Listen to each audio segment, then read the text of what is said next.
Hi friends, ಹೇಗಿದ್ದೀರಾ? ಕೆಲವು million ವರ್ಷಗಳ ಹಿಂದೆ ಈ ಸಮುದ್ರಗಳಲ್ಲಿ ಭಯಂಕರವಾದ ರಾಕ್ಷಸ ಜೀವಿಗಳು ಭೂಮಂಡಲವನ್ನೇ ಆಳಿದ್ವು ಅಂದ್ರೆ ತಪ್ಪಾಗಲ್ಲ. ಸೊ ಅವುಗಳ ರೂಪವನ್ನ ಮತ್ತು ಅವು ಮಾಡುವ ದಾಳಿಗಳನ್ನ ನೋಡಿದ್ರೆ ಖಂಡಿತ ಆಶ್ಚರ್ಯಕ್ಕೆ ಗುರಿ ಆಗ್ತೀವಿ. ಸೊ ಇವತ್ತು ನಾವು ಈ ವಿಡಿಯೋದಲ್ಲಿ ಅಂತಹ ಭಯಂಕರವಾದ ಮಾನ್ಸ್ಟರ್ ಗಳ ಬಗ್ಗೆ ತಿಳಿದುಕೊಳ್ಳೋಣ. ಆದ್ರಿಂದ ವಿಡಿಯೋ ತುಂಬಾ ಇಂಟ್ರೆಸ್ಟಿಂಗ್ ಅಂಡ್ ಇನ್ಫಾರ್ಮೇಟಿವ್ ಆಗಿರುತ್ತೆ. ಮಿಸ್ ಮಾಡದ ಕೊನೆವರೆಗೂ ನೋಡಿ. ಹಾಗೆ ವಿಡಿಯೋ ಇಷ್ಟವಾದ್ರೆ ತಪ್ಪದೆ ವಿಡಿಯೋಗೆ ಒಂದು ಲೈಕ್ ಕೊಟ್ಟು ನಮ್ಮನ್ನ ಸಪೋರ್ಟ್ ಮಾಡೋದನ್ನ ಮಾತ್ರ ಮರಿಬೇಡಿ. ಸೊ ಲೇಟ್ ಮಾಡದೆ let's get it to the video. Number 1, Mosasaurus. ಒಂದ್ಸಲ ಇದರ ತಲೆಯ ಭಾಗವನ್ನ ನೀವೇ ನೋಡಿ ಎಷ್ಟು ದೊಡ್ಡದಿದೆ ಅಂತ. ಈ ಫೋಟೋವನ್ನ ನೋಡ್ತಾ ಇದ್ರೇನೆ ನಮ್ಗೆ ಅರ್ಥವಾಗಿ ಬಿಡುತ್ತೆ ಈ ಮಾನ್ಸ್ಟರ್ ಆಗಿನ ಕಾಲದಲ್ಲಿ ಎಷ್ಟು ದೊಡ್ಡದಾಗಿತ್ತು ಅಂತ.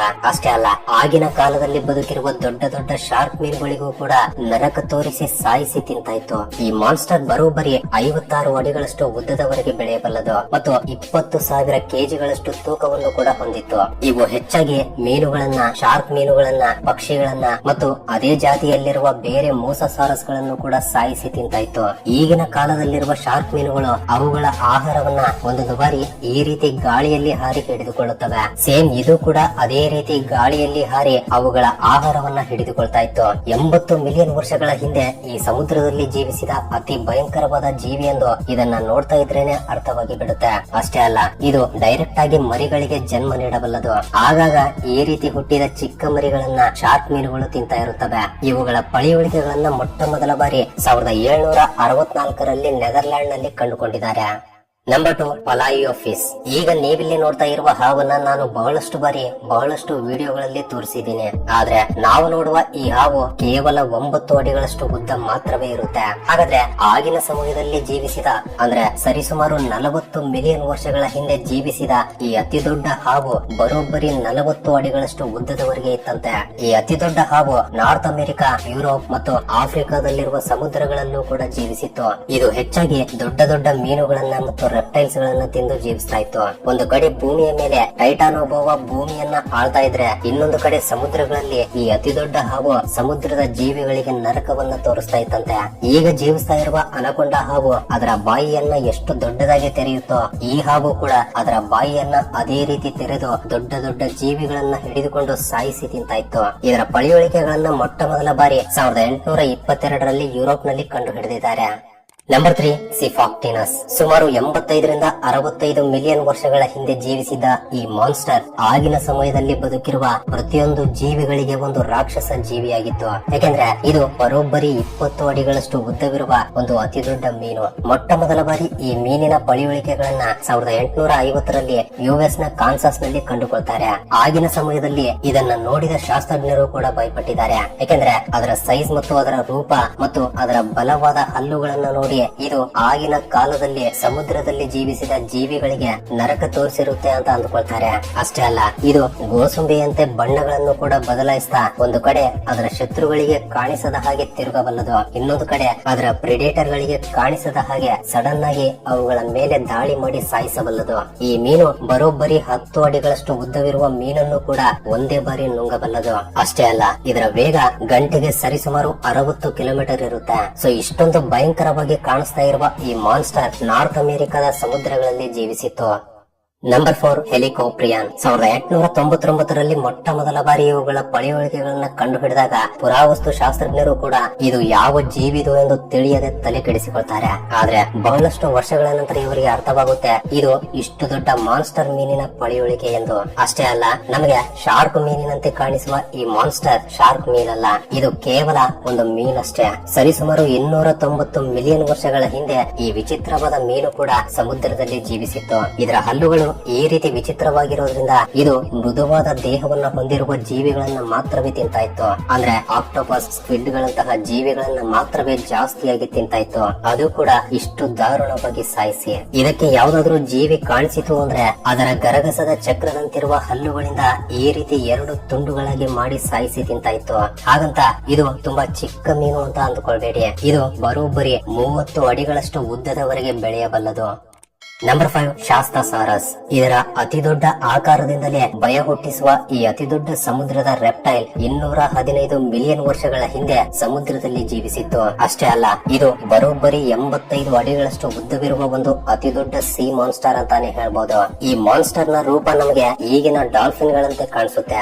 ಅಷ್ಟೇ ಅಲ್ಲ, ಅವುಗಳ ಹಲ್ಲುಗಳು ಕೂಡ ಸೇಮ್ ಡಾಲ್ಫಿನ್ ಹಲ್ಲುಗಳಂತೆ ಇರುತ್ತವೆ. ಸೊ ಇಷ್ಟೊಂದು ಭಯ ಹುಟ್ಟಿಸುವ ರೂಪ ಇದ್ರೂ ಕೂಡ ಇದಕ್ಕೆ ದೊಡ್ಡ ಹಲ್ಲುಗಳಿಲ್ಲ ಅಂತ ಮಾಮೂಲಿಯಾಗಿ ನೋಡ್ಬೇಡಿ. ಯಾಕೆಂದ್ರೆ ಇದು ಯಾವ ಜೀವಿಯ ಮೇಲಾದ್ರೂ ಅಟ್ಯಾಕ್ ಮಾಡ್ಬೇಕು ಅಂದ್ರೆ ಅದರ ಚೂಪಾದ ಮೂಗಿನಿಂದ ಬಂದು ಚುಚ್ಚಿ ನಂತರ ಅದನ್ನ ಹಿಡಿದುಕೊಂಡು ಬಿಡುತ್ತೆ. ಅಷ್ಟೇ, ಅದರ ಸ್ಪೀಡ್ ಗೆ ಎಂತಹ ಜೀವಿಯೇ ಆಗಿರ್ಲಿ ಅಲ್ಲೇ ಸತ್ತು ಬಿಡುತ್ತೆ. ಇವುಗಳ ಪಳಿಯುಳಿಕೆಗಳನ್ನ ಮೊಟ್ಟ ಮೊದಲ ಬಾರಿ 1920ರಲ್ಲಿ US ನಲ್ಲಿರುವ ನೆವಾಡಾದಲ್ಲಿ ಕಂಡುಕೊಳ್ಳಲಾಗಿದೆ. ಅದೇ ರೀತಿ ಇದು ಗಂಟೆಗೆ 40 ಕಿಲೋಮೀಟರ್ ಸ್ಪೀಡ್ ನಿಂದ ಈಜಬಲ್ಲದು. ಸೊ ಇಂತಹ ಜೀವಿ ಒಂದೇ ಒಂದು ಈ ಸಮುದ್ರದಲ್ಲಿ ಇದ್ರೆ ಎಲ್ಲಾ ಜೀವಿಗಳು ಭಯಪಡುತ್ತವೆ. ಅಂತದ್ದು ಆಗಿನ ಸಮಯದಲ್ಲಿ ಕೆಲವು ಸಾವಿರಾರು ಸಂಖ್ಯೆಗಳಲ್ಲಿ ಈ ಜೀವಿಗಳು ಸಮುದ್ರಗಳಲ್ಲಿ ಜೀವಿಸಿ ಬೇರೆ ಜೀವಿಗಳಿಗೆ ನರಕವನ್ನ ತೋರಿಸಿರುತ್ತವೆ. ನಂಬರ್ 6 ಡಂಕ್ಲಿಯೋಸ್ಟಿಯಸ್. ಇದರ ರೂಪವನ್ನ ಅಷ್ಟೇ ಅಲ್ಲ, ಇದರ ಪಳಿಯುಳಿಕೆಗಳನ್ನ ನೋಡಿದ್ರೂ ಕೂಡ ನಮಗೆ ತುಂಬಾ ಭಯ ಶುರುವಾಗುತ್ತೆ. ಒಂದ್ಸಲ ನೀವೇ ಅದರ ಹಲ್ಲುಗಳನ್ನ ನೋಡಿ. ಇವುಗಳನ್ನ ನೋಡ್ತಾ ಇದ್ರೇನೆ ಅರ್ಥವಾಗಿ ಬಿಡುತ್ತೆ ಇದು ಆಗಿನ ಕಾಲದಲ್ಲಿ ಬದುಕಿದ್ದ ಜೀವಿಗಳಿಗೆ ಎಷ್ಟು ನರಕವನ್ನ ತೋರಿಸಿದೆ ಅಂತ.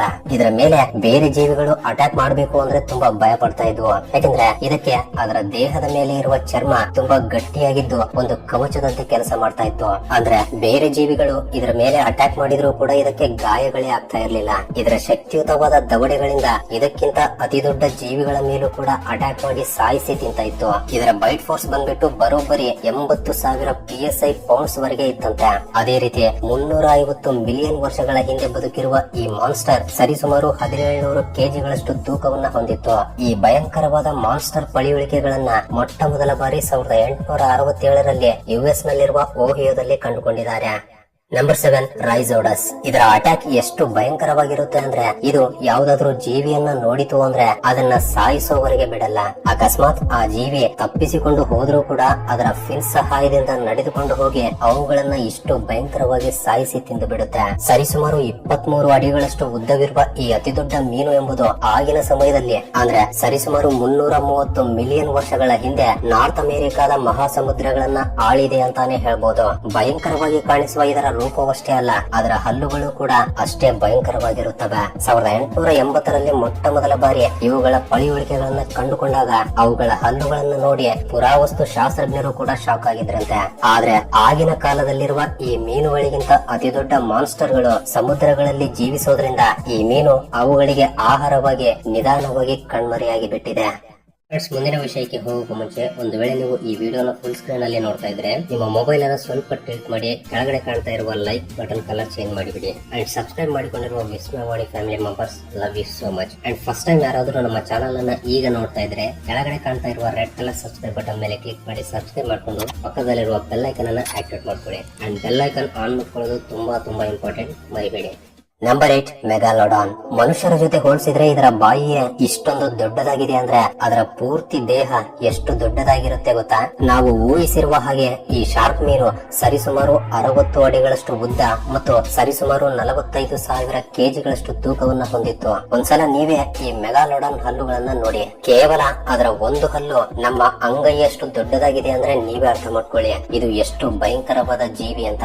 ಸರಿಸುಮಾರು 20 ಮಿಲಿಯನ್ ವರ್ಷಗಳ ಹಿಂದೆ ಜೀವಿಸಿದ್ದ ಈ ಭಯಂಕರವಾದ ಶಾರ್ಕ್ ಮೀನು ದೊಡ್ಡ ದೊಡ್ಡ ಮ್ಯಾಮಲ್ಸ್ ಗಳನ್ನ, ವೇಲ್ಸ್ ಗಳನ್ನ, ಡಾಲ್ಫಿನ್ಸ್ ಗಳನ್ನ, ಆಮೆಗಳನ್ನ ಮತ್ತು ದೊಡ್ಡ ದೊಡ್ಡ ಮೀನುಗಳನ್ನು ಕೂಡ ತುಂಬಾ ಭಯಂಕರವಾಗಿ ಬೇಟೆಯಾಡಿ ಸಾಯಿಸಿ ತಿಂತಾ ಇತ್ತು. ಅದೇ ರೀತಿ ಇದು ಗಂಟೆಗೆ 60 ಕಿಲೋಮೀಟರ್ ಸ್ಪೀಡ್ ನಿಂದ ಈಜೋದ್ರಿಂದ ಇದರ ಕಣ್ಣಿಗೆ ಯಾವ್ದಾದ್ರು ಜೀವಿ ಕಾಣಿಸಿತು ಅಂದ್ರೆ ಆ ಜೀವಿ ಆಲ್ಮೋಸ್ಟ್ ಇದಕ್ಕೆ ಶರಣಾಗ್ಲೇಬೇಕು. ಸರಿಸುಮಾರು 3 ಮಿಲಿಯನ್ ವರ್ಷಗಳ ಹಿಂದೆಯಷ್ಟೇ ಈ ಮೆಗಾಲೋಡಾನ್ ಅಳಿದು ಹೋಗಿದೆ ಎಂದು ವಿಜ್ಞಾನಿಗಳು ಹೇಳ್ತಿದ್ದಾರೆ. ಆದ್ರೆ ಇಲ್ಲಿಯವರೆಗೆ ನಾವು ಸಮುದ್ರದ ಬಗ್ಗೆ ತಿಳಿದುಕೊಂಡಿದ್ದು ಕೇವಲ 5% ಮಾತ್ರವೇ. ಅದಕ್ಕಾಗಿಯೇ ಈ ಜೀವಿ ಈ ಸಮುದ್ರದ ಆಳದಲ್ಲಿ ಎಲ್ಲಾದ್ರೂ ಒಂದು ಜಾಗದಲ್ಲಿ ಬದುಕಿರಬಹುದು ಎಂದು ಕೆಲವು ಜನ ವಿಜ್ಞಾನಿಗಳು ನಂಬ್ತಿದ್ದಾರೆ. Number 9 mega ಪಿರಾನ. ಕೆಲವು ಮಿಲಿಯನ್ ವರ್ಷಗಳ ಹಿಂದೆ ಬದುಕಿದ್ದ ಪ್ರತಿಯೊಂದು ಜೀವಿ ಒಂದು ಮಾನ್ಸ್ಟರ್ ನಂತೆ ಇರ್ತಾ ಇದ್ವು.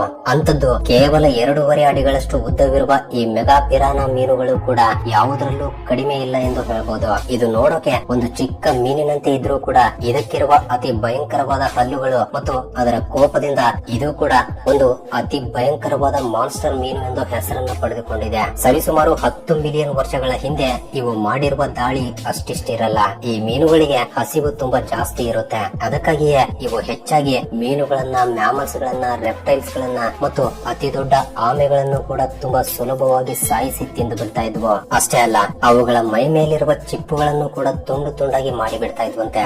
ಈ ಮೀನುಗಳ ಬೈಟ್ ಫೋರ್ಸ್ ಸರಿಸುಮಾರು 1200 PSI ಗಳವರೆಗೆ ಇತ್ತಂತೆ. ಇದೇ ಕಾರಣದಿಂದ ಎಂತಹ ಜೀವಿಯನ್ನೇ ಆಗ್ಲಿ ತುಂಬಾ ಸುಲಭವಾಗಿ ಈ ಮೀನುಗಳು ದಾಳಿ ಮಾಡಿ ಸಾಯಿಸ್ತಾ ಇದ್ವು.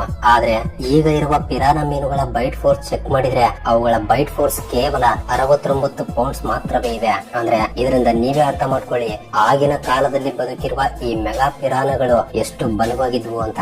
ಈ ಭಯಂಕರವಾದ ಮೀನಿನ ಪಳೆಯುಳಿಕೆಗಳನ್ನ ಮೊಟ್ಟ ಮೊದಲ ಬಾರಿ ಅರ್ಜೆಂಟೀನಾದಲ್ಲಿ ಕಂಡುಕೊಳ್ಳಲಾಗಿದೆ. Number 10 the blue. ಈ ಜೀವಿ ಸಮುದ್ರಗಳಲ್ಲಿ ಇದೆಯೋ ಇಲ್ವೋ ಯಾರಿಗೂ ಇದುವರೆಗೂ ಗೊತ್ತಿಲ್ಲ. ಆದ್ರೆ ಮೆಗಾಲೋಡಾನ್ ಗಿಂತ ಅತಿ ದೊಡ್ಡ ಶಾರ್ಕ್ ಮೀನು ಎಂದು ಇದನ್ನ ತುಂಬಾ ಪಾಪ್ಯುಲರ್ ಮಾಡಿಬಿಟ್ಟಿದ್ದಾರೆ. ಅಷ್ಟೇ ಅಲ್ಲ, ಇದರ ಮುಂದೆ ಮೆಗಾಲೋಡಾನ್ ಮೀನು ಕೂಡ ತುಂಬಾ ಚಿಕ್ಕದಾಗಿ ಕಾಣಿಸುತ್ತೆ ಎಂದು ಹೇಳ್ತಾ ಇರ್ತಾರೆ. ಇದೇ ಕಾರಣದಿಂದ ನಿಜವಾಗ್ಲೂ ಈ ಸಮುದ್ರದಲ್ಲಿ ಮೆಗಾಲೋಡಾನ್ ಗಿಂತ ಇಷ್ಟೊಂದು ಭಯಂಕರವಾದ ಶಾರ್ಕ್ ಮೀನು ಬದುಕಿದೆಯಾ ಎಂದು ಎಲ್ಲರೂ ಡೌಟ್ ಪಡ್ತಾ ಇದ್ದಾರೆ. ಬಹಳಷ್ಟು ವರ್ಷಗಳವರೆಗೆ ರಿಸರ್ಚ್ ಮಾಡಿದ ನಂತರ ತಿಳಿದು ಬಂದಿರುವ ವಿಷಯ ಏನು ಅಂದ್ರೆ, ಕೆಲವು ವರ್ಷಗಳ ಹಿಂದೆ ಪೆಸಿಫಿಕ್ ಮಹಾಸಮುದ್ರದಿಂದ ಒಂದು ಭಯಂಕರವಾದ ಶಬ್ದವನ್ನ ಡಿಟೆಕ್ಟ್ ಮಾಡ್ತಾರೆ. ಅದು ಬರೋಬ್ಬರಿ ನೇಪಾಳದಿಂದ ಜಪಾನ್ ವರೆಗೆ ಕೇಳಿಸುವಷ್ಟು ದೊಡ್ಡದಾಗಿರುತ್ತೆ. ಆ ಶಬ್ದ ಕೂಡ ಬ್ಲೂಪ್ ಎಂದು ಬರೋದ್ರಿಂದ ಈ ಜೀವಿಗೆ ಬ್ಲೂಪ್ ಎಂಬ ಹೆಸರನ್ನ ಇಟ್ಟಿದ್ದಾರೆ. ಆದ್ರೆ ತುಂಬಾ ಲೇಟ್ ಆಗಿ ತಿಳಿದುಕೊಂಡಿರುವ ವಿಷಯ ಏನು ಅಂದ್ರೆ, ಅಂಟಾರ್ಟಿಕಾದಲ್ಲಿರುವ ಕೆಲವು ದೊಡ್ಡ ದೊಡ್ಡ ಐಸ್ ಬರ್ಗ್ ಗಳು ಸಮುದ್ರದಲ್ಲಿ ಜಾರಿ ಬೀಳ್ತಾ ಇರುವಾಗ ಇಂತಹ ಬ್ಲೂಪ್ ಎಂಬ ಸೌಂಡ್ ಬರುತ್ತೆ ಎಂದು, ಆ ಸೌಂಡ್ ಇದೆ ಎಂದು ತಿಳಿದುಕೊಳ್ತಾರೆ. ಆದ್ರೆ ಇನ್ನು ಕೆಲವು ಜನರು ಇಂತಹ ಒಂದು ಜೀವಿ ಸಮುದ್ರಗಳಲ್ಲಿ ಇದೆ ಎಂದು ವಾದಿಸ್ತಾ ಬರ್ತಿದ್ದಾರೆ. ಹಾಗಾದ್ರೆ ನಿಮಗೆ ಅನಿಸ್ತಾ ಇದೆ ಈ ಜೀವಿ ಇನ್ನು ಸಮುದ್ರಗಳಲ್ಲಿ ಇರಬಹುದಾ ಇಲ್ವಾ? ತಪ್ಪದೆ ನಿಮ್ಮ ಅನಿಸಿಕೆಗಳನ್ನ ಕೆಳಗಡೆ ಕಮೆಂಟ್ ಮಾಡಿ ತಿಳಿಸಿ.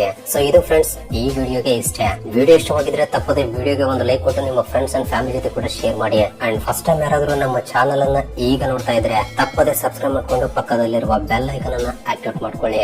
ಅಂಡ್ ವಿಡಿಯೋವನ್ನ ಕೊನೆವರೆಗೂ ನೋಡಿದ್ದಕ್ಕೆ love you so much guys.